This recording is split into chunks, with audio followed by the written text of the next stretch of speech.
pati ilang sasakyan gaya ng motor at truck hirap tumaan. Matagal na raw na ilapit sa mga pamahalaan ng problema, pero tila putik-tin lang ang sagot sa kanila.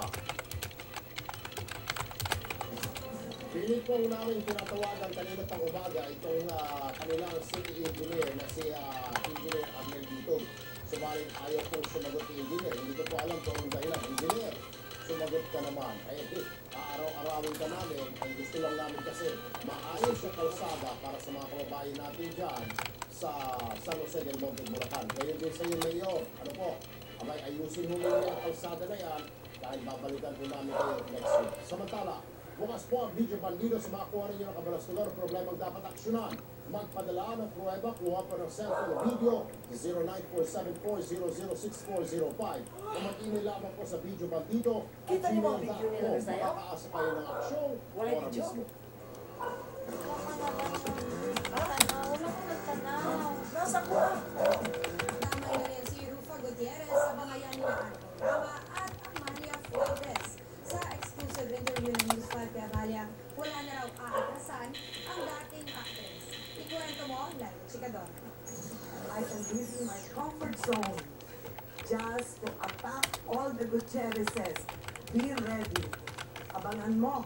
And tapusin na natin lahat ito. Ito ang gawin sa aming Amalia Fuentes nang makausap namin siya sa kanyang bahay sa luma nila. Nag-introduce pa rin sa galit si Amalia dahil sa pagsuot umano ni Annabel Rama ng pulang damit sa lamay ng asawa niya si Joey Stevens. Tiniplo ni Annabel, hindi pula kundi orange ang suot niya. Pero buwel pa ni Amalia, nagpalit lang daw ito ng damit bago i-post ang picture sa kanyang Twitter account. It's about time that you wear an orange uniform. The color sa correctional. Pati ang anak ni Annabel na si Rufa Gutierrez, damay na rin sa galit ni Amalia matapos mabasa ang mga tweet ni Rufa noong Sabado kung saan may pinasaringan siyang isang 80 anyos na babae na hindi niya pinangalanan. She is truly her mother's daughter. And I hope that her two daughters will be proud of both of them as well. That's all, Rufa. Wait for more from me. Mahal ako ng mga apo ko. You had so many issues with your mother.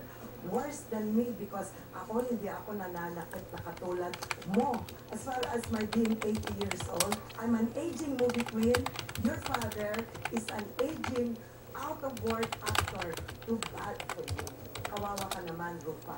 Because now, I found the right person na kalaban because your mother leaves a bad taste in my mouth because everybody knows who she is.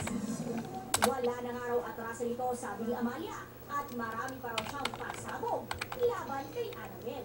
To Annabel Rama, it's about time that we end your reign of terror. You have terrorized the whole country. Laila Chicadora, News 5.